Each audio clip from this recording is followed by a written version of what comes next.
Callum McCarthy had 7 brides. Not one of them lasted a week.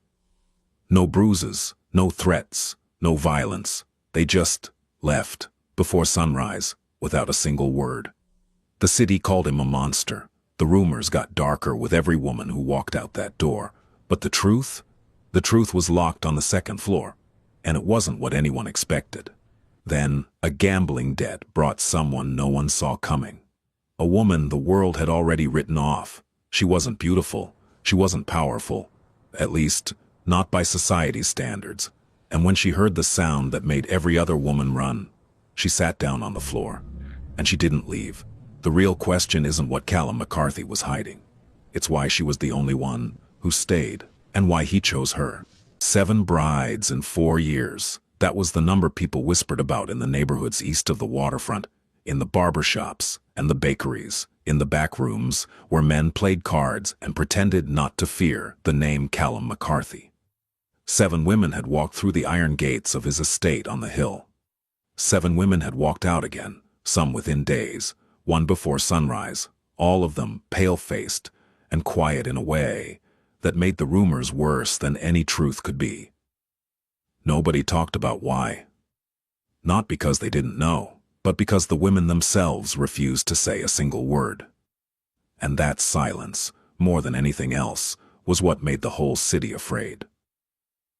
The stories changed depending on who told them. Some said Callum was violent, that behind the tailored suits and the controlled voice, there was something monstrous waiting. Others swore he was into things no decent woman could tolerate, rituals or obsessions that belonged in the dark. A few of the older women in the neighborhood crossed themselves when his name came up and said the house itself was cursed, that his mother had died screaming in the parlor and her ghost still walked the 2nd floor. None of it was true, but none of it needed to be, because the truth, the real, quiet, unglamorous truth, was something nobody had ever bothered to look for. Callum McCarthy was 36 years old. He had inherited control of the McCarthy family operation at 29, after his father suffered a stroke that left him unable to speak or recognize his own sons. The transition had been brutal and efficient. Callum had consolidated territory, silenced 3 rival factions through a combination of legal leverage and strategic intimidation, and turned the family's construction and real estate holdings into a legitimate empire that now employed over 400 people. He was tall, broad-shouldered, with a face that was handsome in a severe way, sharp jaw, dark eyes set deep beneath heavy brows, a mouth that rarely smiled. He dressed impeccably, he spoke softly, and he had a reputation for patience that terrified people far more than anger ever could, because a patient man is a man who plans, and a man who plans is a man who never loses. But he had lost. 7 times by any public accounting. 7 brides who came and went like weather, each departure confirming what the city already believed, that something was fundamentally broken in Callum McCarthy, something that no amount of money or power or square footage could fix. What nobody knew, what the brides themselves could never bring themselves to explain, was that the problem was not cruelty. It was not violence, or perversion, or ghosts. The problem was a 4-year-old boy named Luca, and the life that revolved around him, like a planet locked in orbit around a star that burned too bright for most people to look at directly. But that part of the story comes later. First, there was the woman. Her name was Thea Calloway, and she was 27 years old, and the first thing most people noticed about her was that she was heavy. Not in the euphemistic way that fashion magazines used the word, not curvy or plus size or any of the careful terms designed to make a body like hers sound like a lifestyle choice. She was overweight in the way that comes from years of eating, to fill something that food cannot fill, from late nights alone with containers of takeout after double shifts, from the particular kind of exhaustion that makes a person stop caring about the mirror because the mirror has never once said anything kind. She carried it in her hips and her stomach and the soft width of her arms, and she had long ago stopped apologizing for it, not because she had arrived at some triumphant place of self-acceptance, but because apologizing was exhausting, and nobody was listening anyway. She had a round face, with good bone structure underneath the fullness, brown skin that her mother had always said was the color of river clay in the afternoon sun, and dark eyes that were startlingly alert. The kind of eyes that noticed when someone's smile didn't reach their expression, when a child was pretending to be fine, when a room had shifted its energy in some subtle, dangerous way. She wore her hair natural, usually pulled back in a low bun, that she secured with whatever was closest, a pencil, a chopstick, once a bread tie that she forgot about for an entire workday. Thea worked as a home health aide. She had been doing it since she was 20, since the semester she dropped out of nursing school, because her brother Nate had gotten arrested for the second time, and the bail money had to come from somewhere. She had a gift for the work, the kind of gift that doesn't show up on a resume. She could read a room the way a musician reads a sheet of music, sensing the dynamics, the tensions, the unspoken needs. She had bathed elderly men without making them feel ashamed. She had held the hands of women with dementia who could not remember their own names, but could still feel loneliness like a knife. She had cleaned wounds and changed sheets, and sat in silence with dying people at 3 a.m, and she had done all of it for $11.75 an hour until 3 months ago, when the agency she worked for had lost its Medicare certification and folded overnight. Since then, she had been surviving on savings that were almost gone, picking up shifts at a laundromat owned by a woman from her church, and trying not to think about the fact that her brother was in trouble again. Nate Calloway was 31 and had been in trouble for most of his adult life. Not the dramatic, headline-making kind of trouble, but the slow, grinding kind that wears a family down like water on stone. Gambling, not the organized, high-stakes kind with velvet tables and cocktail waitresses, but the desperate, ugly kind. Online poker at 3 a.m, sports bets, placed with men who charged interest by the week, scratch tickets bought with money that was supposed to cover the electric bill. He had been in and out of programs, had promised to stop more times than Thea could count, and she had believed him every single time because believing him was easier than facing the alternative, which was that her brother might never change and that loving him might never be enough. This time, though, the trouble had a different weight to it. Nate owed money to the wrong people, not a crew or a gang, but something more structured, an operation that ran through the McCarthy family's network of businesses. The amount was $42,000, accumulated over 8 months of escalating bets and compounding interest, and the men who held the debt had recently made it clear that patience was a finite resource. Thea found out on a Tuesday evening in October when Nate showed up at her apartment with a swollen eye and a way of standing that told her at least 2 of his ribs were bruised. He sat at her kitchen table and cried, which he hadn't done in front of her since they were children, and told her everything. She listened. She didn't yell. She didn't cry. She made him an ice pack and a cup of tea and sat across from him and felt the familiar weight of being the one who has to figure things out, the one who has to hold the pieces together because nobody else is going to. "There's a way," Nate said, and the way he said it, looking down at the table, his voice small and ashamed, told Thea that whatever came next was going to be something she didn't want to hear. He explained it badly, in fragments and half-sentences, because the full picture was too humiliating to present clearly. The short version was this: Gio Brando, who managed collections for the McCarthy operation, had mentioned, half-joking Nate insisted, though Thea doubted that his boss was looking for a wife again, that there was a standing arrangement, a kind of trial period, a week at the estate, to see if the match would hold. That the previous women had all been selected through connections and introductions. Beautiful women from families that understood the world Callum moved in. And that every single one of them had left. He said if someone lasted the week, Nate continued, still not looking at her, the debt gets cleared, all of it, gone. And if she doesn't last the week? Nate was quiet for a long time. The debt stays, but the interest stops. Thea sat with that. She sat with the math of it. $42,000 she didn't have, against a week of her life in a house on a hill, with a man the whole city was afraid of. She sat with the indignity of it, the way the arrangement reduced her to a transaction, a body offered up to settle a ledger. She sat with the rage that rose in her chest like a fist directed not at Nate, though he deserved some of it, but at the world that had designed things so that a woman like her, a woman who had spent her entire adult life caring for other people's pain, could end up sitting at a kitchen table calculating whether her dignity was worth $42,000. "They won't pick me," she said flatly. "Look at me." Nate finally looked up. His good eye was wet. "Geo said anyone. He said Callum doesn't care. He said..." He stopped. "What?" "He said it doesn't matter because they all leave anyway." There it was, the brutal honesty of men who have stopped pretending. It doesn't matter who she is, because the outcome is already decided. She'll walk in, she'll see whatever it is that makes women run, and she'll walk out, and the debt will still be there.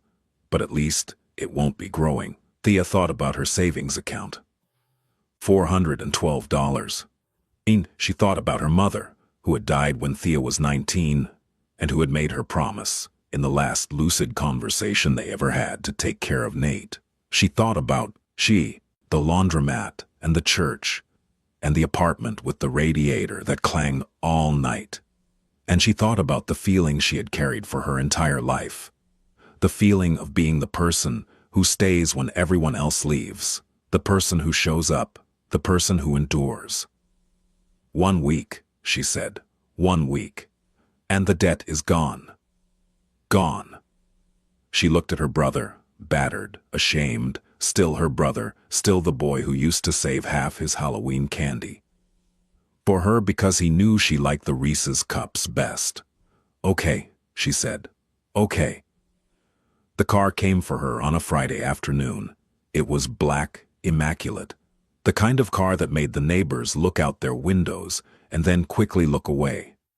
Thea had packed a single duffel bag, enough clothes for a week, her phone charger, a book, and a photograph of her mother that she kept in a Ziploc bag to protect it from anything that might happen to the rest of her belongings. The driver was a young man who introduced himself as Paulo, and who was clearly trying not to stare at her in a way that told Thea everything she needed to know about what he'd been expecting. She let him take her bag and sat in the back seat and watched the city change outside the window.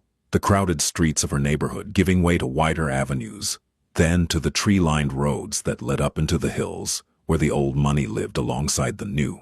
The McCarthy estate sat behind a wall of gray stone, topped with wrought iron that looked decorative, but wasn't. The gate opened automatically, and the car rolled up a driveway lined with cypress trees that reminded Thea of photographs she'd seen of Tuscany. Places she would never visit, lives she would never live. The house itself was enormous but restrained, stone and dark wood, 3 stories with windows that reflected the late afternoon sky, like blank, watching eyes. Paulo opened her door. The air up here smelled different, cleaner, colder, with a faint undertone of pine and wet earth. Thea stepped out and looked up at the house and felt, for the first time since she'd agreed to this, a tremor of genuine fear. Not of violence. Not of the man inside, but of the particular kind of humiliation that comes from being in a place where you so obviously do not belong, where every surface and every silence is designed to remind you of your insufficiency. The front door opened, and a woman in her 60s stepped out. She had silver hair pulled back tight, a face that was all angles and assessment, and the posture of someone who had been running a household for decades and did not suffer foolishness. She looked at Thea for exactly 3 seconds, the duffel bag, the sneakers, the body that didn't match the bodies that had come before, and something moved across her expression that might have been pity and might have been relief. "I'm Marta," she said. "Come inside." The interior of the house was quieter than any building Thea had ever been in.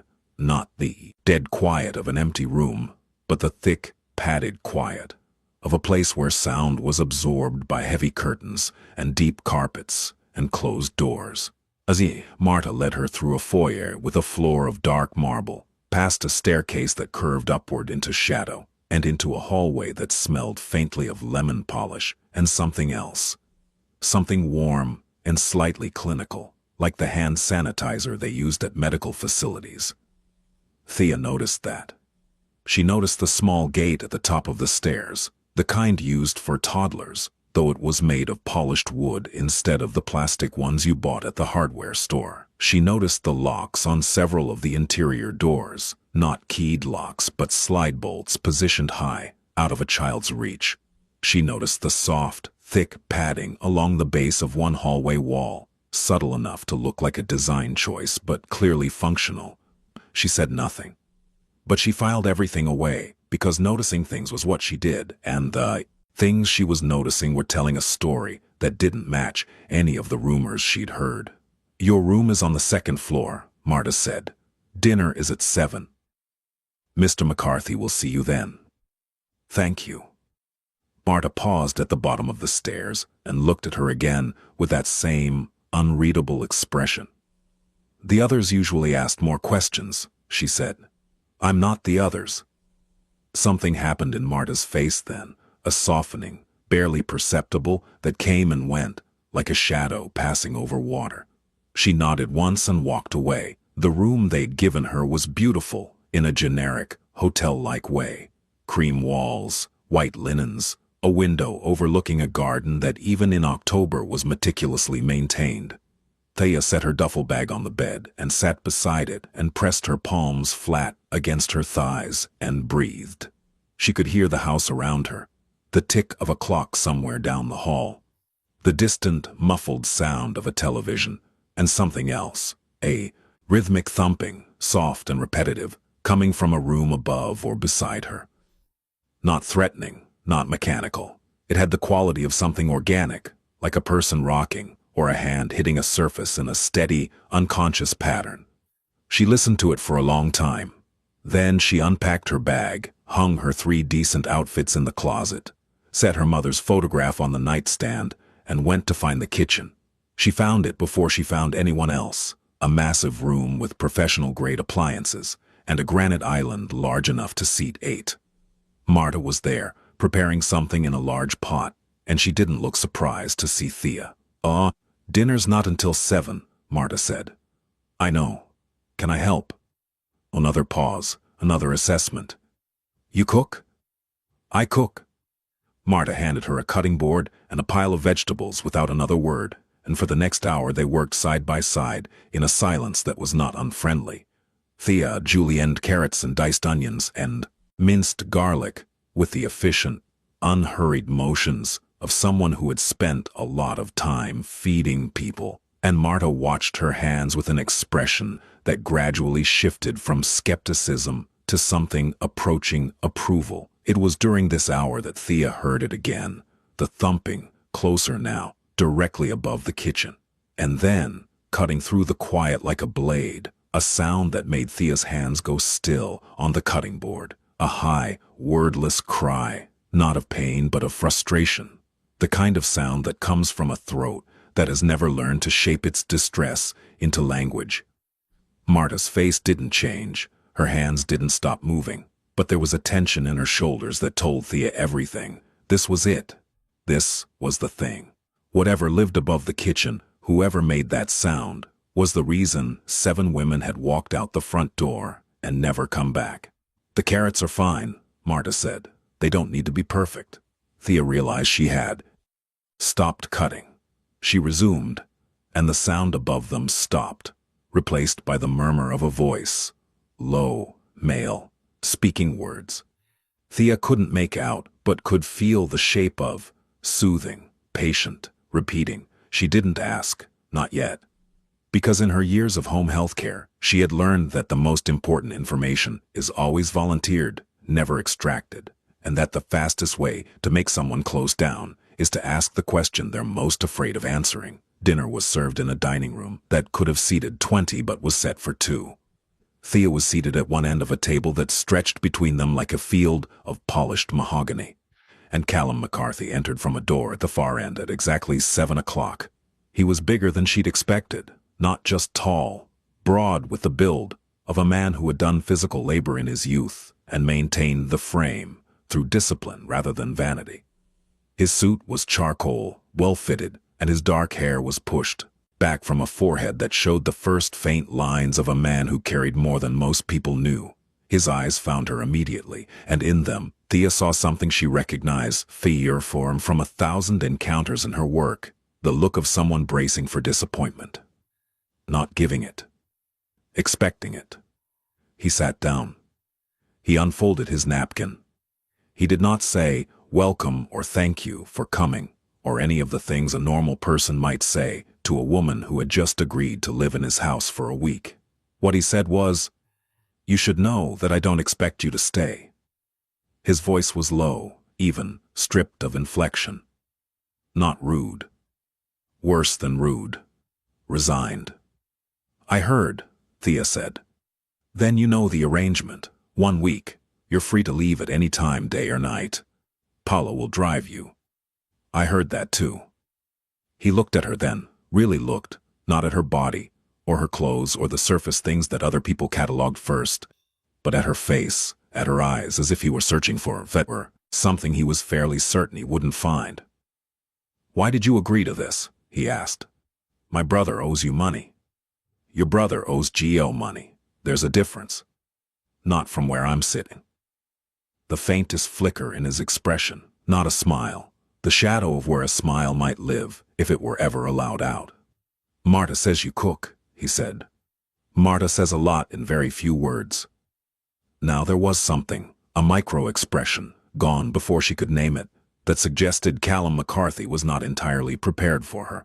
The brides before had been nervous, or seductive, or performatively brave. They had tried to impress him, or soothe him, or challenge him. None of them had ever just been present, speaking in a normal voice, treating the situation with the matter-of-fact clarity of a woman who had sat in far more uncomfortable rooms than this one. Dinner was good, roasted chicken with root vegetables, bread that Marta had clearly made from scratch. They ate in chauffoir, near silence, punctuated by the clink of silverware and the soft sound of wind against the dining room windows. Callum ate carefully, precisely, the way he seemed to do everything, and Thea ate with the honest appetite of someone who had no interest in performing daintiness. Halfway through the meal, the sound came again, the cry, wordless, climbing in pitch, then breaking off sharply. Oh, this time it was closer, filtering down through the ceiling directly above the dining room. Callum's fork stopped, his jaw tightened, and for the first time, Thea saw something in his face that the rest of the city would never have believed. Raw, exposed vulnerability, there and gone in a flash, like a wound glimpsed beneath a bandage. He set down his fork. "Excuse me," he said, and left the room. Thea sat alone in the dining room for 20 minutes. She could hear footsteps above her, heavy, then light. The cry came again, followed by the same low, murmuring voice. Then a different sound, a series of high, sharp claps, rhythmic, insistent. Then silence. Callum returned. He sat down. He picked up his fork. He did not explain. "The chicken is good," Thea said. He looked at her as if she had said something extraordinary. "It is," he agreed. And they finished the meal. That night, lying in the guest bed with a photograph of her mother propped against the lamp, Thea stared at the ceiling and listened to the house. It was different at night. The sounds were more exposed, less masked by the daytime rhythms of cooking and movement. She could hear that thumping again, sometimes stopping for long stretches and then resuming with a different tempo. She could hear the low voice, always the low voice, and she realized with a certainty that settled into her chest like a stone that it was Callum's voice, and that he was up there every night, and that whatever he was doing it alone. She thought about the 7 women. She thought about what kind of thing would make a woman leave a man who was wealthy and powerful, and from what she'd seen so far, not cruel, not violent, not any of the things the rumors claimed. She thought about the padded walls, and the child gate, and the locks on the doors, and the high, wordless cry, and she understood.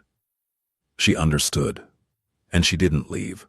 In the morning, Thea was up at 6. Habit. Years of early shifts had rewired her internal clock beyond repair. She dressed in jeans and a loose sweater, and went downstairs to find the kitchen empty, the coffee maker cold, and the house still wrapped in the thick silence of a place where mornings were something to be survived rather than welcomed. She made coffee. She found eggs and bread and butter and made breakfast with the quiet competence of someone who finds comfort in feeding people. She was plating the eggs when Marta appeared in the doorway, stopped, and stared at her with an expression that Thea would later learn to recognize as Marta's version of being moved. "You're still here," Marta said. "It's only been one night. The last one left at midnight. The one before that made it to dawn." Thea set a plate on the counter. "Sit down, eat." Marta sat down and ate, and something shifted between them. Not friendship, not yet, but the beginning of an understanding between two women who were both, in their different ways, keeping this house alive. "His name is Luca," Marta said without looking up from her plate. Thea waited. "He's 4. He's Mr. McCarthy's son." Still waiting. "He has—" Marta paused, searching for the word, or perhaps searching for the courage to say it to someone new, someone who would hear it and judge and leave like all the rest. "He doesn't speak. He sees the world differently. The doctors use words I can never remember. Autism spectrum, they say. Severe. He doesn't talk, doesn't make eye contact, doesn't like to be touched. He has episodes, meltdowns, they call them. He screams. He hits his head on. And to things, he rocks for hours." She said all of this in the same flat, practical tone she used to talk about dinner menus and cleaning schedules. But her hands were gripping the edges of her plate with a force that whitened her knuckles. His mother left when he was diagnosed. Before that, even, she left when she saw the signs and the first doctor confirmed what she already suspected. She signed away her rights. "Mr. McCarthy has raised him alone." "Well, not alone, with me. And Renata. She's the therapist. And Paulo drives them to appointments. But at night, when Luca doesn't sleep, when he's screaming and there's nothing to do but sit with him and wait for it to pass, that's Mr. McCarthy, alone, every night." Marta finally looked up, and her eyes were fierce in a way that had nothing to do with anger and everything to do with loyalty. "The brides," she said. "They come in expecting a man, a powerful man, with a big house and money and a life they can step into like a magazine. And then they hear Luca, and they see him, rocking, not looking at them, screaming if someone touches him wrong, and their faces—" She stopped, swallowed. "Their faces change. You can see it happen the moment they realize that this isn't a house with a secret. It's a house with a child, and the child isn't going anywhere, and the man isn't going to choose between them." "He shouldn't have to," Thea said. Marta looked at her for a long time. Then she picked up her fork and ate another bite of egg, and said very quietly, "No, he shouldn't." Thea spent the morning exploring the parts of the house that weren't locked. It was larger than it looked from outside. Rooms opening into rooms, hallways leading to unexpected wings. She found a library with floor-to-ceiling shelves and a leather armchair worn soft by use. She found a sunroom with glass walls overlooking the garden. She found a room that had been converted into a gym with weights and a heavy bag that showed the marks of regular use. And she found the hallway on the second floor where the padded walls were thickest, where the door at the end was closed, and the slide bolt was drawn, and where a small strip of light leaked from underneath, along with the barely audible sound of something spinning, a top or a wheel or a fan, and the gentle, repetitive murmur of a voice reading aloud. She stood in that hallway for a full minute. Then she went back downstairs.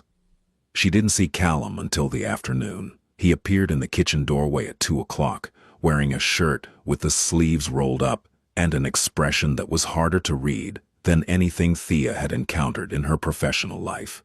He looked at her, standing at the counter with a cup of coffee and a book, and she could see him performing the calculation. Still here, day 2, hasn't asked about the sounds, hasn't packed her bag, hasn't cried, or demanded an explanation, or looked at him with the particular blend of horror and pity that he had seen in 7 other faces. "You met Marta this morning," he said. I meet Marta every morning. I was here yesterday, too. She told you. It wasn't a question, but Thea answered it anyway. She told me about Luca, yes. His face did something complicated then, a sequence of micro-expressions that moved through surprise, anger, resignation, and something that looked like the most exhausted form of hope. The kind of hope that has been beaten down so many times it can barely lift its head. And, he said. And what? And now you know, so. He was waiting for her to leave. He was standing in his own kitchen, in his own house, with his shoulders braced and his jaw tight, waiting for a woman he'd known for less than 24 hours to confirm what every other woman had confirmed, that his son was too much. That the life he'd built around Luca's needs was too strange, too demanding, too far from what any reasonable person would accept. I'd like to meet him, Thea said. Callum blinked. In 4 years of introducing brides to the reality of his life, no one had ever said those words in that order with that tone, simple, direct, without a trace of reluctance. He doesn't, Callum started and then stopped, because the rest of the sentence was a catalogue of warnings he had given so many times that it had become a kind of armor. He doesn't talk, he doesn't make eye contact, he doesn't like strangers. He might scream, he might hit himself, he might not acknowledge you exist. I know, Thea said. Marta told me. I'd still like to meet him. She watched Callum struggle with something she recognized from her work, with families in crisis, the simultaneous desire to protect and to hope, the fear that letting someone in will only make the inevitable rejection worse. She had seen it in parents who had been told their child would never walk, never speak, never live independently. She had seen the way they held their children tighter and pushed the world away, building walls so high that sometimes even the light couldn't get in. Not today, Callum said. He had a difficult night. Okay. Maybe tomorrow. Okay. He stood there for another moment, looking at her as if she were a sentence in a language he almost, but not quite understood. And then he turned and left, and Thea went back to her book. The second night was worse than the first. Luca's cries began around 11 and continued, with breaks, until almost 3 in the morning. Thea lay in bed and listened, and did not cover her ears, and did not put a pillow over her head. She listened the way she had listened to dying patients, who cried out in the night, not with fear, not with pity, but with the full, unflinching attention of someone who understands that pain deserves to be witnessed, even when there is nothing to be done about it. At some point, she heard footsteps in the hallway, heavy, Callum's, and the sound of a door opening and a voice so gentle it was almost unrecognizable from the controlled, flat tone he used with adults. The cries continued, then shifted, then gradually softened into the repetitive thumping that Thea was beginning to understand was Luca's version of self-soothing, a rhythm he could control when everything else felt uncontrollable. She fell asleep around 3:30. When she woke at 6, she went downstairs and made coffee and eggs and toast, and when Callum appeared in the kitchen at 7 with shadows under his eyes deep enough to hold water, she set a plate in front of him without a word. He looked at the plate. He looked at her. You heard, he said. Yes. And you're making me breakfast. You look like you haven't eaten since yesterday. I haven't. Then eat. He ate. And somewhere in the middle of that meal, in the quiet kitchen with the morning light coming through the windows and the smell of coffee filling the space between them, something changed, not dramatically, not with a declaration or a revelation or a turning point that announced itself. It changed the way dawn changes, gradually, imperceptibly, with a quality of inevitability that can only be recognized after it has already happened. Callum McCarthy had spent 4 years waiting for someone to sit across from him in the morning after a bad night and not ask him to explain, not offer advice, not look at him with the terrible compassion of someone who was already planning their exit.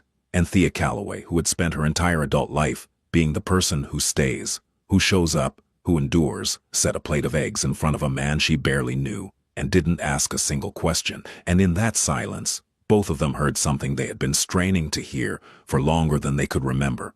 The possibility that they were not alone. On the third day, Callum took her to meet Luca. He did it with the stiffness of a man performing an act he has performed before and which has always ended badly. He led her up the stairs to the second floor, past the guest rooms and the locked doors, to the end of the padded hallway where the door with the slide bolt stood. He paused with his hand on the bolt and looked at her, and in his eyes, Thea saw the desperate, contradictory prayer of every parent who has ever loved a child the world isn't built for. Please see him, and please don't hurt him, and please, this time, don't leave. He didn't say any of that. He said, he might not look at you. That's okay. He might scream. That's okay. He's not. Callum's voice caught just slightly on a jagged edge that he usually kept buried. He's not what people expect. Thea looked at him. Neither am I. He slid the bolt and opened the door. The room was not what Thea expected. She had imagined something institutional, white walls, medical equipment, the sterile functionality of a care facility. Instead, the room was warm and carefully designed, with soft lighting that could be adjusted, walls painted a deep, calming blue, and a floor covered in thick, interlocking foam tiles. One wall was lined with shelves containing identical small objects, arranged in precise rows, wooden blocks, all the same size and color, positioned with the kind of exactness that spoke of a mind that found comfort in order. A weighted blanket lay folded on a low platform bed. A sensory swing hung from a reinforced hook in the ceiling. In the corner, a small table held a collection of spinning tops in various sizes, and beside the table, sitting on the floor with his legs crossed and his back to the door, was Luca. He was small for 4. He had Callum's dark hair, cut short, and his mother's lighter skin, and he was rocking gently, his upper body moving forward and back in a rhythm that was as steady and precise as a metronome. In his hands he held a wooden block, and he was turning it, not examining it, not playing with it, but rotating it with a fixed, absorbed intensity that excluded everything else in the room. He did not turn around when the door opened. He did not react to his father's presence or to the presence of a stranger. He continued to rock and turn the block, and the sound of his movement, the soft shift of fabric against the foam floor, the tiny click of the block rotating in his fingers, filled the room like a heartbeat. Thea stood in the doorway and looked at him, and what she felt was not pity. It was not horror, or discomfort, or the reflexive recoil that she knew other women had felt in this exact spot. What she felt was recognition, the deep, bone-level recognition of one person seeing another person clearly and understanding, without analysis or explanation, that they were looking at someone who experienced the world with an intensity that most people could not fathom, and that this intensity was not a deficit, it was a difference. She did not approach him. She did not speak. She lowered herself to the floor, slowly and carefully, and sat down near the door, not close to Luca, but in his space, sharing the air, existing in the same room without demanding anything. Callum stood behind her, barely breathing. Minutes passed. 5, 10. Luca rocked and turned his block. Thea sat still, her hands resting on her knees, her breathing slow and even. She had learned this in her work with elderly patients who had dementia and would become agitated by sudden movements or unfamiliar voices. The art of being present without being intrusive, of occupying space without filling it with expectation. At the 12-minute mark, Luca's rocking slowed. It didn't stop, but the amplitude decreased, smaller movements, less urgent. His head tilted just slightly, not turning toward her, but angling in a way that suggested some part of his awareness had registered the new presence. Thea noticed. She said nothing. At the 15-minute mark, Luca set down his block. He picked up another one, identical as far as Thea could tell, and began rotating it in the same pattern. But the rhythm was different. Slightly slower, slightly less absorbed. And then, without looking at her, without any change in his posture or expression, Luca picked up a third block and pushed it. Not threw it, not dropped it, but placed it deliberately in Thea's direction. It slid across the foam floor and came to rest about 2 feet from her knee. Behind her, Callum made a sound. A small sound caught in his throat, barely audible, because in 4 years of bringing women into this room, Luca had never once acknowledged their existence. Not with eye contact, not with movement, not with any gesture that could be interpreted as awareness. He had continued his routines as if they were furniture, as if they were air, and the women had stood there feeling invisible and disturbed, and had left the room with faces that told Callum everything he needed to know about their answer. But Luca had pushed a block toward Thea. She looked at it. She looked at the block in his hands, the way his fingers moved on it, the rotation pattern, the angle, and then, very carefully, she picked up the block he had given her and began to turn it. Not the way she would naturally hold an object, but the way he was holding his, mimicking the rotation, matching the rhythm, entering his world instead of asking him to enter hers. They sat like that for nearly 30 minutes. A woman and a boy, turning wooden blocks in the same pattern, sharing a rhythm that had nothing to do with language and everything to do with understanding. When Thea finally stood up and walked out of the room, Callum was leaning against the hallway wall, with his hand over his mouth and his eyes closed, and he was trembling. She pretended not to see. She walked past him and went downstairs and started making lunch, and when he appeared in the kitchen 20 minutes later, his eyes were red, but his voice was steady. "He's never done that before," Callum said. "I know. How did you know what to do?" Thea thought about that. She thought about the years of sitting with people who couldn't communicate in conventional ways. The hours spent learning to read bodies instead of words. The particular kind of patience that comes from loving someone who cannot love you back in the language you speak. "I didn't do anything," she said. "I just sat there." "That's not nothing. That's—" He stopped. She could see him fighting something, struggling against a lifetime of control and containment, and she gave him the space to lose that fight at his own pace. "The other women," he said very quietly. They would stand at the door. Some of them tried to talk to him, to use that voice people use, high-pitched, exaggerated, the way you talk to a baby. It made him worse. Some of them just stared. One of them cried. One said, "Is this a joke?" And one, his jaw worked. One said, "Can't you send him somewhere?" The words hung in the kitchen like smoke. "I broke a glass." After that one, Callum said. "First time I'd lost my temper in years."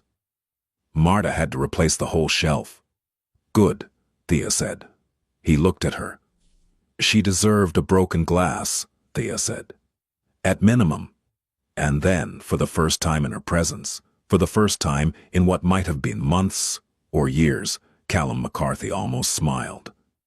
Not fully, not freely. But the muscles around his eyes shifted, and the line of his mouth softened, and for a moment, he looked like a man instead of a fortress. The 4th day, the 5th, the 6th. Time moved differently in the house on the hill, measured not in hours but in small, accumulating moments that built on each other like layers of sediment forming stone. Thea visited Luca every day. She learned his rhythms, the times when he was most alert, the triggers that could set off a meltdown, the objects and textures that soothed him. She learned that he liked the color blue, that he was fascinated by spinning things, that he had a particular sensitivity to high-pitched sounds that could send him into a screaming episode that lasted hours. She learned that he ate only 4 foods: plain rice, specific crackers, sliced apples, and a particular brand of yogurt, and that any deviation from this list, any substitution or change in presentation, was perceived by his nervous system as a threat. She didn't try to change any of this. She didn't arrive with strategies or suggestions or the well-meaning advice of someone who had read an article and thought they understood. She observed. She adapted. She entered Luca's world on his terms and stayed there. On the 4th day, she sat with him for an hour, and he pushed 2 blocks toward her. On the 5th day, he pushed 3, and when she rotated them in his pattern, he made a sound. A short, soft vocalization, not a word, but an acknowledgement, a note of something that Thea's trained ear recognized as satisfaction. On the 6th day, she was sitting on the floor, rotating her block when Lucas stood up, walked over to her, and placed a block directly in her lap. Then he returned to his spot and resumed rocking. The whole interaction lasted 4 seconds, but the distance he had crossed, physically and psychologically, was enormous. Each time Thea left the room and went downstairs, Callum was there, not always in the kitchen, not always visible, but present in the house in a way that told her he was tracking her movements, listening for the sounds that would tell him whether his son was calm or escalating, waiting for the moment when she would come down the stairs with a different expression, the expression that meant she was done, that she had reached her limit, that she was ready to go. That moment didn't come. Instead, other moments came. Small ones. Thea found a book on the library shelf about sensory processing in children, and read it in an afternoon.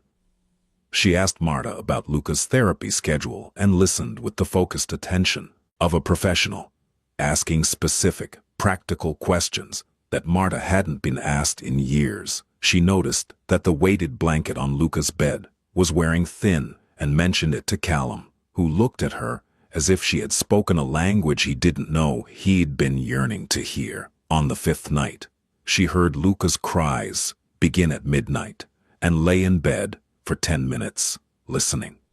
Then she got up, put on her robe, and padded down the hallway to the closed door at the end. She could hear Callum's voice inside, raw, exhausted, a man running on fumes and willpower. She knocked softly. The voice stopped. Footsteps, the bolt sliding back. Callum opened the door and looked at her, and he was a wreck, shirt untucked, hair disheveled, dark circles carved into his face like trenches. Behind him, Luca was sitting on the bed, rocking violently, hitting the side of his head with an open palm in a repetitive motion that was clearly distressing to both father and child. "Let me," Thea said. "You don't have to, I know, let me." He stepped aside. Not because he trusted her. He didn't trust anyone with Luca, not fully, not yet. But because he was so tired that his body made the decision his mind couldn't, and his body said, "Let her." Thea walked into the room and sat on the floor near the bed. Not close enough to crowd Luca, but close enough that her presence was tangible. She didn't speak. She didn't try to stop the self-hitting. She knew, from her training, from her experience, from the deep well of intuition that was her truest skill, that what Luca needed right now was not intervention, but regulation. His nervous system was overwhelmed, flooded with input it couldn't process, and the hitting was his attempt to override the chaos with a sensation he could control. She began to hum, low, steady, the melody barely there, not a lullaby, not a song, just a vibration, a constant in the storm. She matched it to the rhythm of his rocking, sinking herself to his frequency instead of trying to impose her own. Callum stood in the doorway and watched. It took 20 minutes. The hitting slowed. The rocking decreased in amplitude. Luca's breathing, which had been ragged and sharp, began to even out. He didn't look at Thea. He didn't stop rocking. But the violence drained out of his movements, and the hitting changed to a gentle tapping, knuckles against the mattress instead of palm against skull, and the high-pitched keening that had filled the room descended into a low, almost inaudible drone. Thea kept humming, and eventually, with the gradual surrender of a body that has finally exhausted its capacity for distress, Luca lay down on his side, pulled the weighted blanket over himself, and went still. Not asleep. Still. Which, for Luca, was almost the same thing. Thea sat on the floor for another 10 minutes, humming softly, making sure the calm had settled. Then she stood up, carefully, and walked out of the room. Callum was in the hallway. He had slid down the wall and was sitting on the floor with his forearms resting on his raised knees, his head bowed. Thea sat down beside him. Not close enough to touch. Close enough to be there. They sat in the hallway for a long time, saying nothing, while the house breathed around them and Luca's room was silent for the first time in hours. "I've had specialists," Callum said, his voice barely above a whisper. "Therapists, sleep consultants, a woman who charges $800 an hour and flies in from Boston. None of them have gotten him calm that fast." "They're trying to fix him," Thea said. "I'm not." Callum lifted his head and looked at her. In the dim light of the hallway, with the shadows pooling under his eyes, and the lines of his face softened by exhaustion, he looked younger than 36.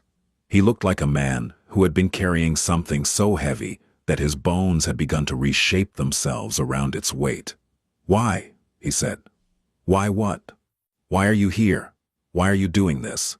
The debt, it's a week's obligation. You could have sat in the guest room and read your book and left on Friday and called it done. Why are you—" He gestured toward Luca's door. "Why do you care?" Thea considered the question. She considered giving him a simple answer. "Because it's the right thing. Because I'm a caregiver. Because your son is a child and children deserve compassion." All of those were true. None of them were the whole truth. "When I was 12, she said, my mother got sick, cancer. It took 2 years. And during those 2 years, people visited. At first, friends, neighbors, church people. They brought casseroles and said they were praying and asked how my mother was doing, and then they went home and lived their lives. And one by one, they stopped coming. Not because they were bad people, because it was too much. Because watching someone suffer when you can't fix it is the hardest thing in the world. And most people would rather look away." She paused. The hallway was so quiet she could hear the clock downstairs. "My mother noticed who stayed. She kept a list, not on paper, in her head. The people who came even when it was ugly. Even when she was vomiting and couldn't keep her eyes open and didn't look like herself anymore. Even when there was nothing to do but sit there and be present. She told me once that those people, the ones who stayed, they were the only ones who actually loved her. Because love isn't what you feel when things are good. Love is what you do when things are unbearable, and you stay anyway." She looked at Callum. "That's why I'm here. Because I've spent my whole life being the one who stays. And your son doesn't need someone who's going to leave." Callum didn't respond. He sat very still, and in the silence, Thea heard the thing that she had been listening for since she arrived. Not a sound, but an absence. The absence of the wall. The faintest, most imperceptible. Given the fortress that Callum McCarthy had built around himself and his son, a crack just wide enough for light to enter. The 7th day, the last day of the arrangement, arrived with a kind of weight that settled over the house like weather. Marta was quieter than usual. Paulo lingered in the driveway longer than necessary. Even the house itself seemed to be holding its breath. Thea woke at 6 and went to the kitchen and made coffee and did not pack her bag. Callum appeared at 7:30. He was dressed formally. Dark suit, tie, the armor of a man preparing for a business day. But his eyes went immediately to the counter where her coffee cup sat, and then to the stove where a pot of oatmeal was simmering, and then to her face. "Today's the last day," he said. "I know. Paulo can drive you whenever you're ready. The debt is cleared. I called Gio this morning." "I know." He waited. She could feel him waiting. The same way she had felt patients' families wait for test results, holding themselves together with the disciplined stillness of people who have learned that falling apart is a luxury they cannot afford. "I'd like to stay," Thea said. The kitchen went very quiet.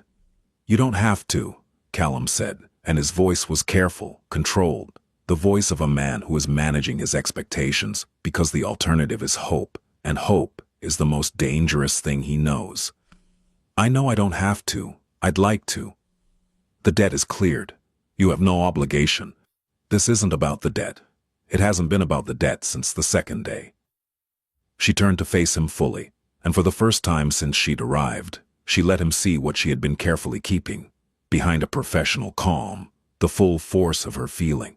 The tender, fierce, unglamorous love of a woman who had spent her life being underestimated and who had found, in a padded room on the 2nd floor of a mafia boss's mansion, the thing she had been looking for without knowing. She was looking for it. Luca needs consistency, she said. He needs someone who shows up at the same time every day and sits on the same spot on the floor and turns the blocks in the same pattern and doesn't leave. That's not something you hire. That's not something a therapist from Boston does for $800 an hour. That's something a person does because they've decided to be there, not for a week, not for a trial period, but for real. Callum's hands, hanging at his sides, clenched into fists, not in anger, but in the physical effort of containing something that was trying to break free. And what about me? He said, and the question was so quiet, so stripped of the authority and control that defined his public self, that Thea understood she was hearing something that perhaps no one in his adult life had ever heard. Callum McCarthy asking if he mattered.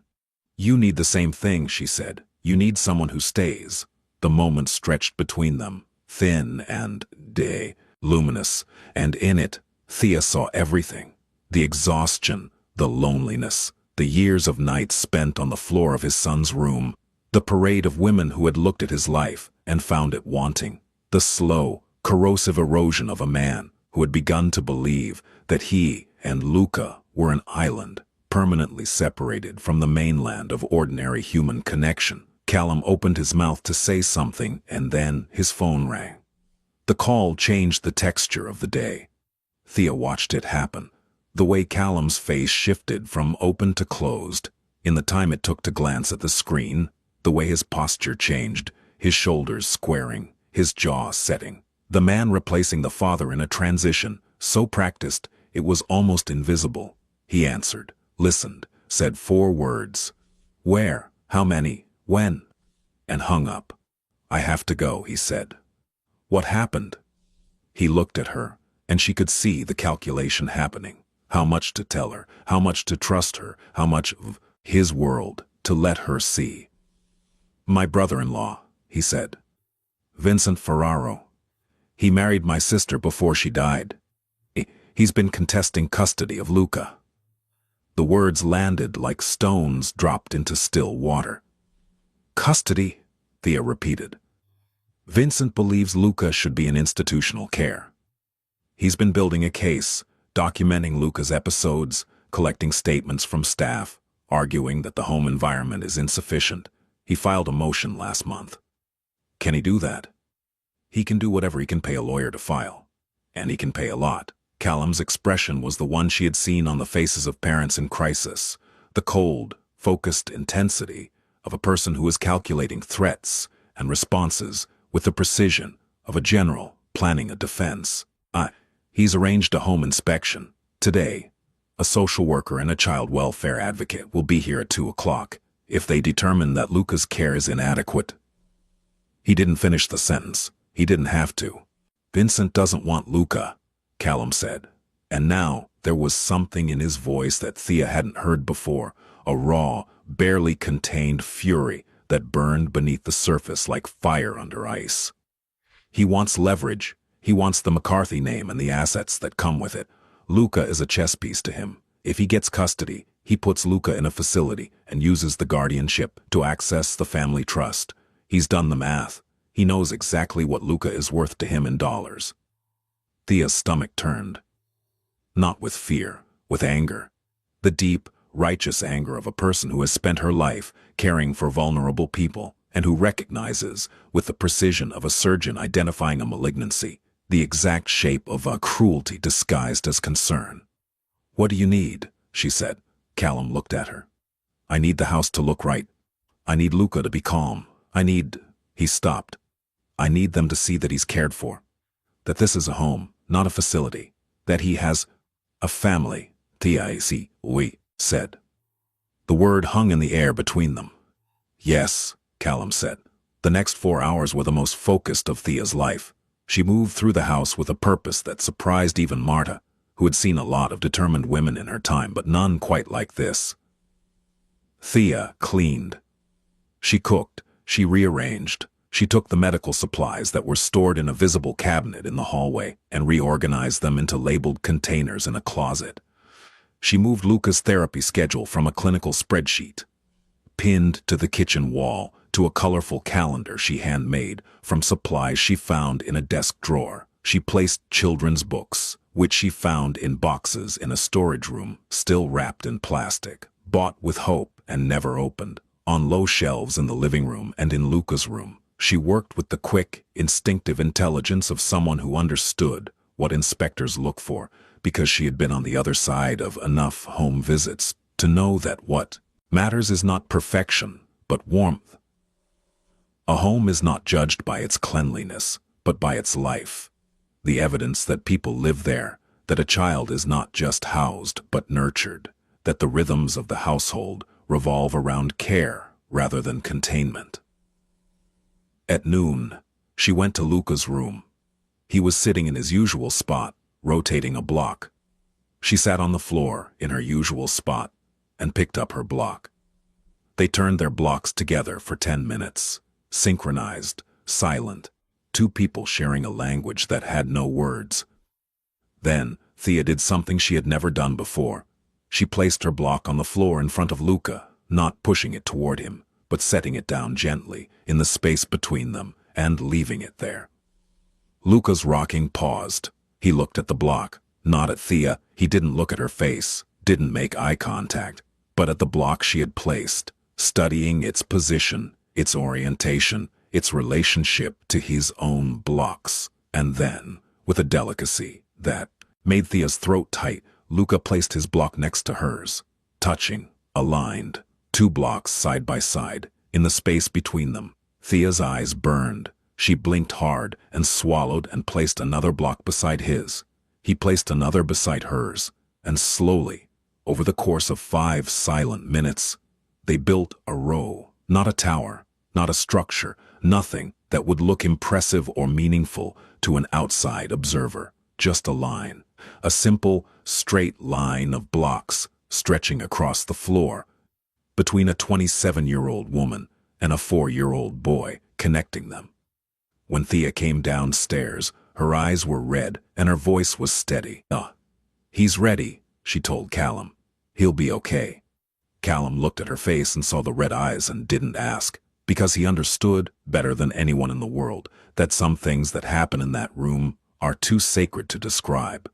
The inspectors arrived at 2 o'clock. There were 2 of them, a social worker named Dr. Patricia Feldman, who had the brisk, impersonal manner of someone who conducted dozens of these visits a month, and a child welfare advocate named Iris Chen, who was younger and whose eyes were kinder. With them, standing slightly apart with the unmistakable posture of a man who was there to observe and not to help, was Vincent Ferraro. He was in his 50s, silver-haired, with the tanned, manicured look of a man who spent more time on golf courses than in offices. He looked at the house the way a real estate agent looks at a property, assessing value, cataloging deficiencies, searching for leverage. He looked at Thea, standing in the foyer beside Callum, and his expression barely flickered. She was not what he expected, not beautiful, not polished, not the kind of woman whose presence would bolster Callum's image. She could see him calculating, deciding she was irrelevant, filing her away. That was his mistake. The inspection was thorough. Dr. Feldman moved through the house with a clipboard, noting conditions, asking questions about routines, diet, medical care, emergency protocols. Iris Chen focused on the physical environment, safety features, accessible spaces, sensory accommodations. Callum answered every question with the controlled precision of a man who had prepared for this his entire life, producing documentation and records with the efficiency of someone who understood that bureaucracy was a battlefield and paper was ammunition. And then they went upstairs to see Luca. Thea walked in first, not because anyone asked her to, and not because she was performing for the inspectors, but because she knew, with the certainty that comes from spending 6 days in learning a child's rhythms, that Luca needed a familiar presence before strangers entered his space. She sat on the floor. She picked up a block. She began to turn it. Luca was rocking. His amplitude was higher than usual. He could feel the change in the house, the new voices, the disruption of routine. His breathing was faster. One hand was pressed flat against the wall, pushing rhythmically, his body seeking the deep pressure that calmed his nervous system. Thea hummed, low, steady, the same non-melody she had used on the night she'd calmed him. She matched her rhythm to his rocking, and within 2 minutes, his amplitude decreased. Within 5, he was calm enough to pick up a block and begin his rotation. Dr. Feldman and Iris Chen entered the room and stood by the door, watching. Vincent Ferraro stood behind them, his face carefully neutral. Luca did not melt down. He did not scream. He continued his routine, rocking, rotating, existing in his own space with the particular dignity of a child who has not been taught to perform for adults. And then, in a moment that no one in the room except Thea and Callum could fully appreciate, Luca picked up a block and pushed it toward Thea. She picked it up and placed it beside her own. He pushed another. She placed it. The line grew between them. Their line, their ritual, their shared language, and the room filled with a silence so complete and so gentle that even Dr. Feldman's pen stopped moving. Iris Chen knelt down, slowly, and watched.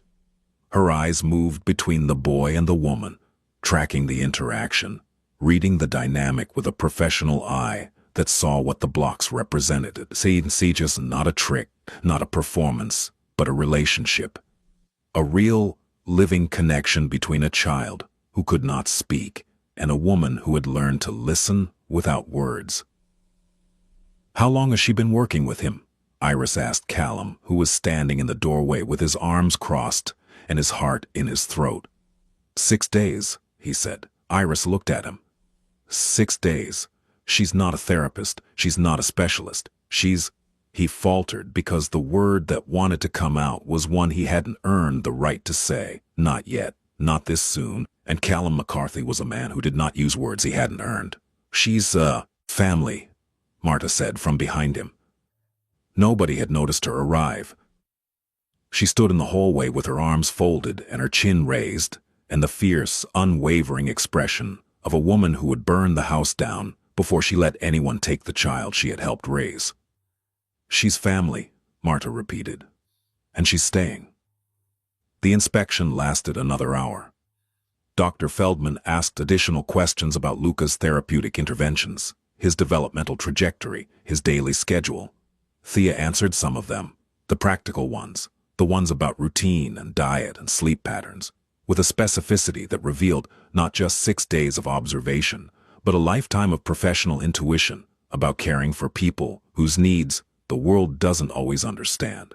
Vincent Ferraro said very little during the inspection, but when they were leaving, walking down the driveway toward the car, he paused beside Thea and said, quietly enough that only she could hear, "You know this isn't real. Whatever arrangement he's made with you, it won't hold up." Thea looked at him. She looked at his manicured hands and his expensive shoes and the smooth, well-fed face of a man who had never sat on a floor and turned a wooden block for 30 minutes because a child needed him to. "Oh, you're right that I'm an arrangement," she said. "But the way I take care of that boy is the realest thing in this house. And if you try to take him away from his father, you're going to find out exactly how real I am." Vincent's expression didn't change, but something behind his eyes shifted, a recalibration, the look of a man who has underestimated an opponent and is only now beginning to realize the scope of his error. He got in the car. The car left. The gate closed. Callum found Thea in the kitchen. She was sitting at the counter with her hands wrapped around a cup of coffee that had gone cold, and she was shaking, not dramatically, not visibly, but in the fine internal tremor of a person whose adrenaline has crested and is now receding, leaving behind the full weight of what just happened. He sat down across from her. For a long time, he said nothing. The kitchen clock ticked. The house settled around them. "You called yourself an arrangement," he said. "It's what I am." "Is it?" She looked at him. He was looking at her with an expression she couldn't name, something beyond gratitude, beyond attraction, beyond the standard vocabulary of what men feel when women do extraordinary things. It was the look of a man who was seeing something he thought was impossible.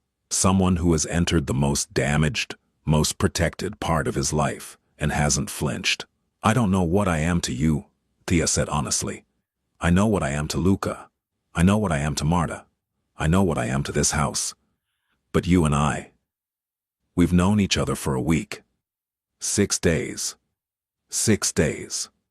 It took me 4 years to find someone who would sit on the floor with my son. It took Luca 4 years to push a block toward another person. 6 days might not be long enough for some things, but it's long enough for me to know that whatever this is, I don't want it to end on a Friday because a schedule says it should. Thea's hands tightened around her coffee cup. I'm not what you need, she said, and the words came out before she could stop them, shaped by years of being told, by mirrors, by men, by the quiet arithmetic of a world that measures women's value in dress sizes, that she was not enough. What I need, Callum said, is someone who stays. You said that yourself. I meant for Luca. I know what you meant. I'm telling you what I mean. The air between them felt charged and fragile. Like the moment before, a thunderstorm breaks, when everything is still and heavy and full of potential. This isn't a fairy tale, Thea said. I'm not going to pretend that I walked into your house and fell in love in a week. That's not how this works, not for me. I'm not asking for that. I'm asking for time. Time. Stay, not as an arrangement, not as a trial. Stay because Luca needs you, and because He stopped, restarted. Because I would like the chance to know you, in real time, without a deadline. Thea studied his face. The exhaustion that was always there, the control that never fully slipped, and underneath it all, the cautious, battered hope of a man who had stopped believing that anyone would choose this life, this house, this child, this version of happiness that didn't look like any magazine's definition of the word. I snore, she said. The surprise of it broke something open in his face, and this time he did smile, a real smile, small and uncertain, like a plant breaking through concrete. I don't sleep, he said. So that works. 2 weeks later, then a month, then 2 months. The changes were small. They were the kind of changes that only the people inside the house could see. The way Callum's shoulders dropped an inch when he walked into the kitchen in the morning and found Thea there. The way Marta began humming while she worked, something she hadn't done in years. The way Paolo started bringing flowers from the market without being asked, setting them on the counter as if beauty were a thing the house was allowed to have now. And Luca. The changes in Luca were so gradual that they could only be measured in retrospect, the way you can't watch a child grow but can suddenly see that they've outgrown their shoes. His meltdowns didn't stop. They would never stop, not entirely, because his nervous system was wired to experience the world at a volume that most people couldn't imagine. But they became less frequent, shorter. The recovery time between episodes decreased. He began to seek Thea out. Not with words, never with words, but with proximity, moving to whatever room she was in, sitting on the floor near her feet while she cooked or read or talked with Marta. He would rock there, turning his blocks, and sometimes he would push one toward her, and she would pick it up and add it to their line, and the line would grow across the kitchen floor like a road being built between two countries that had never had diplomatic relations. One afternoon, 3 months in, Thea was sitting on the floor of Luca's room, turning a block when she felt something touch her hand. She went completely still. Luca's fingers, small, tentative, barely there, were resting on the back of her hand.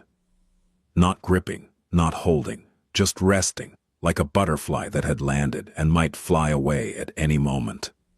She didn't move. She didn't breathe.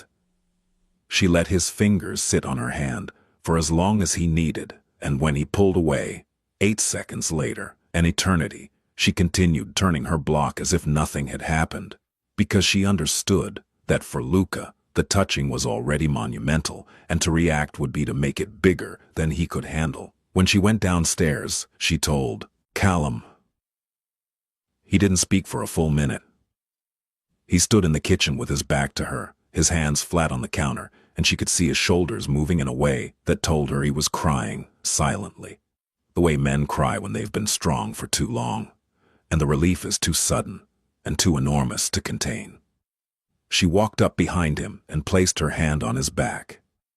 He turned and pulled her into his arms, and they stood there in the kitchen, holding each other, not romantically, not passionately, but with a desperate, grateful, human need of two people who have found in each other the thing they thought they would never have. "Thank you," he said into her hair. "Don't thank me.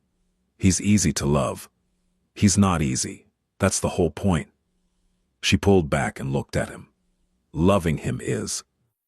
The rest is just logistics." He laughed, a real laugh, short, surprised, rusty from disuse, but real. And the sound of it echoed through the house like a door opening in a room that had been closed for years. Vincent Ferraro did not go quietly. The custody challenge continued through the winter, with depositions and filings and the slow, grinding machinery of a legal system that was being used as a weapon by a man who had money and malice in equal measure. Callum's legal team was formidable. 4 lawyers from a firm that specialized in family law and had no illusions about the stakes. But Vincent had resources of his own, and he was patient in the way that only people motivated by greed can be. The hearing was scheduled for February. In the weeks leading up to it, the tension in the house was palpable. Callum disappeared into calls and meetings that left him tight-jawed and silent. Marta cleaned with a ferocity that bordered on violence, and even Paolo, the most easygoing person in the household, developed a habit of checking the security cameras more often than necessary. Thea did what she had always done. She showed up, she made breakfast, she sat with Luca. She maintained the rhythms of the household with the steady, unshakable consistency that was her greatest gift, the ability to be a fixed point in a world that was threatening to spin out of control. The night before the hearing, Callum found her in the library at midnight. She was reading, or trying to read, the same page for the 3rd time, her mind circling the same fear over and over, that a man in a courtroom could decide that Luca's home wasn't good enough, that his father's love wasn't sufficient, that the world's definition of adequate care didn't include a nonverbal child in a padded room being loved fiercely by a maid and a driver and a man the city called a monster and a woman who had arrived as a debt payment and stayed because she couldn't imagine leaving. "I need you to testify," Callum said. She lowered her book. "I know. Vincent's lawyer will try to discredit you. They'll bring up Nate, the debt, the arrangement. I know. They'll try to make it look transactional, like you're paid to be here. I know." He sat down in the armchair across from her. In the lamplight, his face was all planes and shadows, and she could see the fear he was managing, not for himself, but for Luca, for the boy upstairs who was sleeping, for once, soundly, with a weighted blanket pulled to his chin and a row of blocks lined up beside his pillow. "I can't lose him," Callum said. "I can't." His voice cracked, not dramatically, just a fissure, a hairline fracture in the wall. But Thea heard it the way she heard everything in this house, completely, attentively, with her whole self. "You're not going to lose him," she said. "You don't know that." "No. But I know you, and I know Luca, and I know what I've seen in this house, and I know that anyone who walks in here and looks at that child and doesn't see that he's loved is either blind or lying." Callum leaned forward, elbows on his knees, head bowed. "The other women," he said, "if even one of them had stayed, if I'd been able to show the court a stable household, a partner, a complete family." "You have that now." He looked up. "Do I?" "You have me. You have Marta. You have Paolo. You have Renata, who drives an hour each way 3 times a week because she believes in your son. That's not incomplete. That's more than most families have. The court wants conventional. The court wants safe, and Luca is safe. He's more than safe. He's home." The hearing took place in a courtroom that smelled of old wood and anxiety. Thea wore the nicest clothes she owned, a dark blue dress that Marta had pressed the night before, the one pair of heels she possessed, her hair pulled back neatly. She was aware of how she looked, aware that she didn't match the image of a mafia boss's partner, aware that Vincent Ferraro's lawyer would see her body and her background and try to use both against her. She didn't care. Or rather, she cared in the way she always had, with a fierce, protective fury that she kept locked behind her calm exterior, the anger of a woman who had spent her entire life being judged by her appearance and had learned to make her actions speak louder than any first impression. The hearing went as Callum had predicted. Vincent's lawyer was smooth and aggressive, painting a picture of an unstable household, a father with criminal associations, a child with unmet needs, a revolving door of failed relationships that demonstrated an inability to provide consistent care. He produced documents showing the parade of brides. He showed photographs of the padded walls, taken out of context, made to look like a cell rather than a sanctuary. He called an expert witness who testified that children with severe autism require institutional support that a private home cannot provide. And then Thea took the stand. Vincent's lawyer, a man named Harrison with expensive glasses and a voice like polished brass, approached her with the slightly condescending smile of someone who had already decided she was not a serious obstacle. Ms. Calloway, can you describe the nature of your relationship with Mr. McCarthy? I live in his home. I help care for his son. And this arrangement began as the result of a gambling debt owed by your brother. Yes, a murmur in the courtroom. Harrison's smile widened slightly. So you would characterize your presence in the McCarthy household as transactional? I would characterize it as something that started one way and became something else. Could you elaborate? Thea took a breath. She looked at the judge, a woman in her 60s with sharp eyes and reading glasses perched on the end of her nose. She looked at Callum, who was sitting at the defense table with his lawyers, his face a mask of controlled stillness. She looked at Vincent Ferraro, who was watching her with the same dismissive expression he'd worn on the day of the inspection. I was a home health aide for 7 years, Thea said. I've cared for people with dementia, ALS, end-stage cancer. I've been in homes where the families had given up and the patient was alone, and I've been in homes where the love was so thick you could feel it when you walked through the door. I know what neglect looks like. I know what care looks like. And I know the difference. She paused. When I walked into Callum McCarthy's house, I expected to find something terrible. Everyone told me it was terrible. The rumors, the stories, the fact that 7 women had left. I expected violence or cruelty or something I couldn't stomach. What I found was a father sitting on the floor of his son's room at 3 a.m, talking to a child who can't talk back because that child needed to hear his voice even if he couldn't respond to it. The courtroom was very quiet. What I found was a house that had been designed from the ground up around the needs of a 4-year-old boy. Padded walls so he won't hurt himself, a sensory swing, a weighted blanket, a schedule that revolves around his therapy, his diet, his sleep patterns. Not because a court required it, not because an inspector was coming, because his father loves him enough to rebuild his entire life around making his son comfortable in a world that isn't built for him. Harrison shifted. Ms. Calloway, I'm not finished. The judge raised an eyebrow, but did not intervene. Those 7 women who left, they didn't leave because the house was dangerous. They didn't leave because Callum McCarthy was violent. They left because they looked at a nonverbal child who rocks and screams and can't make eye contact, and they decided that he was too much. They looked at a life that required patience and sacrifice and showing up every single day for someone who might never say your name, and they decided it wasn't worth it. Her voice was steady. Her hands were steady. Everything about her was steady, because steadiness was the thing she had offered this family, and steadiness was the thing she would offer this court. I stayed, not because of a debt, not because of money. I stayed because on my second day in that house, a little boy pushed a wooden block across the floor toward me, and I understood that he was reaching out the only way he knew how, and that if I left, it would be one more person who told him that his way of reaching out wasn't enough. She looked at Vincent Ferraro. Luca McCarthy is not a chess piece. He's not an asset to be managed or a problem to be institutionalized. He's a child. He's a child who experiences the world differently than most people, and he deserves to be in a home where that difference is respected, not corrected. He deserves to be with a father who sits with him at 3 a.m. He deserves to be with people who have learned his language instead of demanding he learn theirs. She turned back to the judge. I'm not a lawyer. I'm not a therapist. I'm a woman who showed up and paid attention. And what I saw in that house is not dysfunction. It's devotion. It's the hardest, most thankless, most invisible kind of love there is. The kind that doesn't get applause, that doesn't look good on paper, that doesn't fit into anyone's picture of what a family is supposed to look like.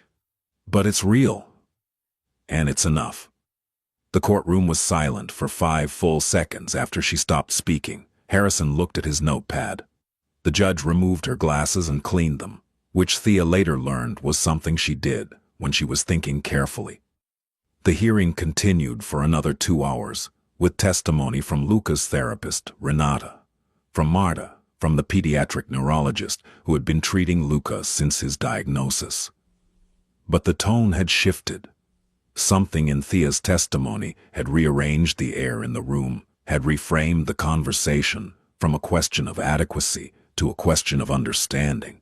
And when the judge retired to consider her ruling, the look she gave Callum was not the look of a woman who was about to take a man's child away. The ruling came 3 days later. Full custody remained with Callum. Vincent's motion was denied. The judge's written opinion included a paragraph that Callum read aloud to Thea in the kitchen that evening, his voice thick with an emotion he didn't try to hide. The court finds that the McCarthy household, while unconventional, provides an environment of consistent, informed, and deeply attentive care tailored to the specific needs of the minor child. The evidence demonstrates not merely adequacy, but exceptionality in the commitment of the primary caregiver and the household members to the child's well-being. Marta, who was standing at the stove pretending not to listen, wiped her eyes with the back of her hand and turned up the heat on the sauce. Paolo, who was in the doorway pretending not to be there at all, cleared his throat and went to check on something in the driveway that probably didn't need checking. And upstairs, in his blue room with his spinning tops and his weighted blanket and his row of perfectly aligned blocks, Luca rocked gently, and the rhythm of his rocking was slow and even. The rhythm of a child who is calm, who is safe, who is home. Spring came. The garden woke up, and Thea discovered that it had been neglected, not because no one cared about it, but because no one had the time, and she began spending mornings on her knees in the dirt, pulling weeds and planting things she found at the nursery down the hill. Marta criticized her choices and then helped her plant them. Paolo built a raised bed from scrap lumber and said nothing when Thea kissed him on the cheek in thanks.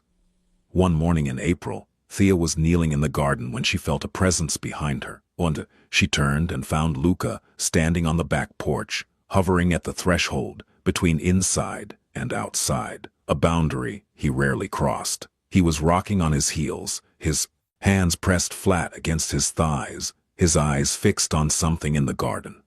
She followed his gaze. He was watching the spinning head of a garden sprinkler, the way the water caught the light and fanned out in a rotating arc. "You can come out," she said softly, not looking at him directly, not making it a demand. He stood there for a long time. Then, in a movement that was both tentative and decisive, the way a person steps off a diving board, he walked off the porch and into the garden and sat down in the dirt beside her. He didn't touch the dirt. He didn't look at her. He watched the sprinkler, and his rocking slowed until he was nearly still, and the sunlight fell on his face, and Thea realized she was looking at a boy who was, in his own way, on his own terms, choosing to be in the world. She went back to her weeding. He sat beside her, and behind the kitchen window, partially hidden by the curtain, Callum watched them, a woman and his son, together in the dirt and the morning light, and pressed his forehead against the glass and let himself feel, without resistance, without armor, without the fortress he had spent years building, the full, devastating, glorious weight of hope.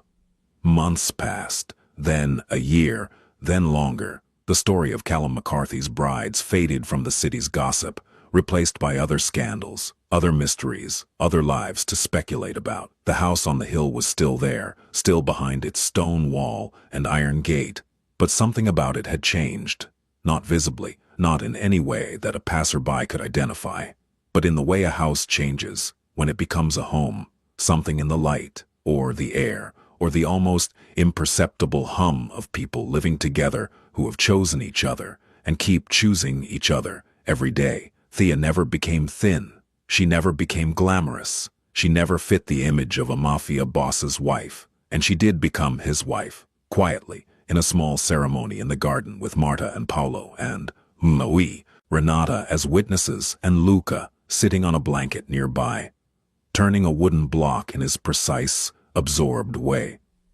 She wore a white dress that Marta had insisted on, and that Thea had resisted, and then cried in when she saw herself in the mirror, not because she looked like a bride from a magazine, but because she looked like herself, and for the first time in her life, looking like herself felt like enough. Callum wore a dark suit and no tie, and stood in the garden with dirt on his shoes from the flower bed, and said his vows in a voice that shook, and when he slipped the ring onto her finger, his hands were trembling the way they had trembled in the hallway outside Luca's room on the night she had first calmed his son. The trembling of a man whose walls are coming down and who is discovering with terror and wonder that the thing behind the walls is not weakness, but the capacity for a love so large it has been pressing against the stone for years, waiting for someone brave enough to let it out. Luca did not attend the ceremony in any conventional sense. He sat on his blanket and turned his block, and at one point during the vows, he picked up a block and pushed it toward Thea's foot, and she picked it up without interrupting the moment, and held it in her hand beside her bouquet, and Callum saw this and had to stop speaking for a moment, because the image of his wife holding flowers in one hand and his son's block in the other was the most beautiful thing he had ever seen and would ever see in his life. The block stayed on the nightstand beside the photograph of Thea's mother. Two objects that told the whole story: a woman who had taught her daughter to stay, and a boy who had trusted a stranger enough to reach out. Between them, a love that didn't look like the movies, didn't sound like a song, didn't fit into any narrative the world had prepared for it. A love that was quiet and difficult and daily, built not on passion but on presence, not on attraction but on attention, not on the grand gesture but on the small, repeated act of showing up. Years later, when people asked Thea how she ended up married to Callum McCarthy, when the story resurfaced as these stories do, whispered in new neighborhoods, told to new audiences, she would smile and say it started with a bet and a brother with bad habits. And when they pressed for more, for the secret, for the thing that made her different from the 7 who came before, she would think about a wooden block sliding across a foam floor, and a boy who didn't speak, teaching her the most important thing she ever learned: that love is not a language you speak. It is a frequency you match. And some people spend their whole lives talking and never hear it, and some people never say a word and understand it perfectly. She was the only one who truly saw him, both of them. The man behind the fortress and the boy behind the silence. And in seeing them, she let them see her, all of her, the weight and the weariness and the stubbornness and the grace. And what they built together was not a fairy tale. It was better. It was real.